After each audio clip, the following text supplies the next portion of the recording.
نماز ہم پڑھتے ہیں، لا الہ الا اللہ ہم پڑھتے ہیں، روزہ ہم رکھتے ہیں، خیرات ہم کرتے ہیں، تو ہمارے سوا تو کوئی جنت میں جانے والا ہی نہیں. تو آیا کیا ہم لوگ اپنے اس گمان میں صحیح ہیں؟ پہلے تو ہم کلمے کو سمجھے نا. کوشیاب یہ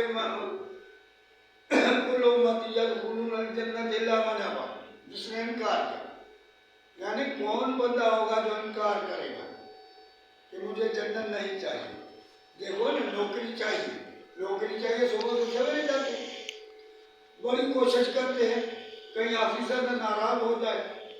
دھندا چاہیے، بڑی دلچسپی سے اس میں کام میں، دکان میں ہزاریں چیزیں ہوتی ہیں، ہر ایک کا نام یاد ہوتا ہے کیونکہ چاہیے. اگر دکان نہیں چاہیے تو ہمیں کیوں نقصان ہو جائے گا، بیٹھیں گے بھی نہیں، توجہ ہی نہیں دیں گے. نوکری نہیں